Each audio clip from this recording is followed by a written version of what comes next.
La section proto-histoire couvre une période allant de l'âge du bronze à l'âge du fer qui prend fin avec la conquête romaine.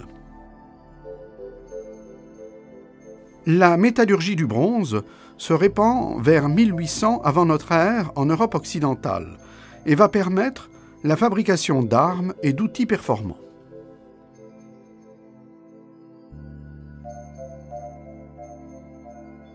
Les sites et leur mobilier de l'âge du bronze final, qui s'étend du XIIIe siècle au 8e siècle avant notre ère, sont assez nombreux au Luxembourg, comme par exemple les habitats à Nospelt ou à Dudelange-Boedersberg.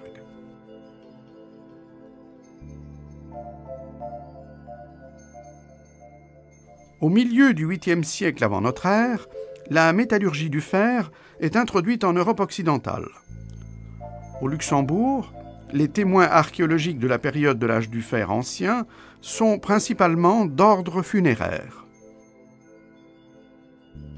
La phase récente de la civilisation de Hunsrück-Eifel, datant de 450 à 250 avant notre ère, est illustrée par d'importantes sépultures des membres de l'aristocratie celtique.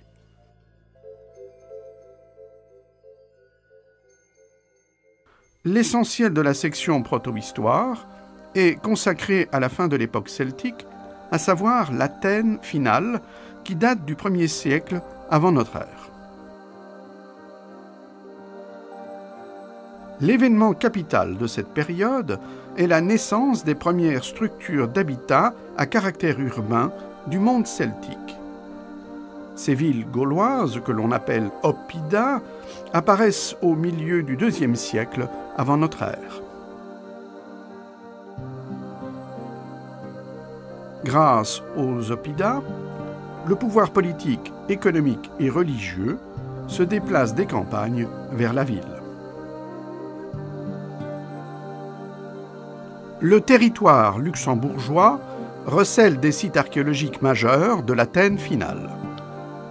On peut citer les tombes aristocratiques de Goubelange-Nospelt et la nécropole de la Madeleine de l'Oppidon du Titelberge. Ce site fortifié du Titelberge constituait la capitale des Trévires, un puissant peuple celte.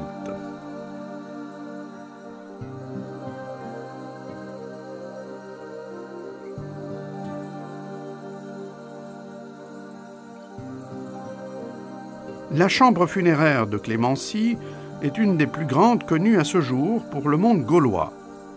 Les fouilles ont permis de mieux connaître les rituels funéraires complexes de l'aristocratie gauloise.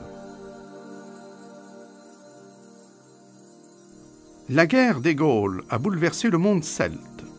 La guerre, menée de 58 à 54 avant notre ère par Jules César, a conduit à la romanisation progressive du pays Trévire.